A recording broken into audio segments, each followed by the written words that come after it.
ఇచ్చిన మాట నిలబెట్టుకున్న రాష్ట్ర మంత్రివర్యులు శ్రీ నారా లోకేష్ గారు. బాధితురాలికి పింఛను అందజేసిన తంబళ్లపల్లి నియోజకవర్గం తెలుగుదేశం పార్టీ ఇన్ఛార్జ్ దాసరిపల్లి జయచంద్ర రెడ్డి గారు.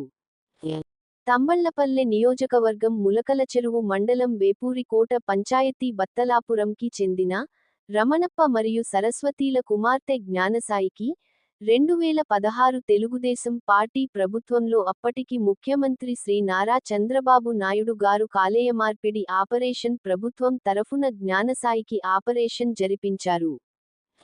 ఎన్నికల ముందు శ్రీ నారా లోకేష్ గారు యువత పాదయాత్ర కార్యక్రమంలో లోకేష్ గారి వద్దకు జ్ఞానసాయి తల్లిదండ్రులు తమ కుమార్తెకు పింఛన్ ఇప్పించమని అర్జీ పెట్టుకోగా నారా లోకేష్ గారు ప్రభుత్వం ఏర్పడిన తర్వాత ఖచ్చితంగా పింఛన్ ఇప్పిస్తామని మాట ఇచ్చారు. ఇచ్చిన మాట ప్రకారం ఏప్రిల్ 1, 2025 అనగా ఈరోజు నుండి జ్ఞానసాయికి పెన్షన్ మంజూరు చేయడం జరిగింది. బత్తలాపురం నందు స్వయంగా దాసరిపల్లి జయ చంద్రారెడ్డి గారు జ్ఞాన సాయికి మొదటి నెల పింఛను 10,000 రూపాయలులను అందజేయడం జరిగింది.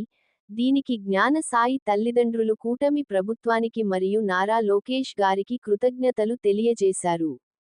ఈ కార్యక్రమంలో తంబళ్లపల్లి నియోజకవర్గం తెలుగుదేశం పార్టీ ఇన్ఛార్జ్ దాసరిపల్లి జయచంద్ర రెడ్డి గారితో పాటు తంబళ్లపల్లి నియోజకవర్గ సమన్వయకర్త సీడ్ మల్లికార్జున నాయుడు గారు, ఎండియో హరి నారాయణ గారు, తెలుగుదేశం పార్టీ నాయకులు మరియు కార్యకర్తలు పాల్గొన్నారు.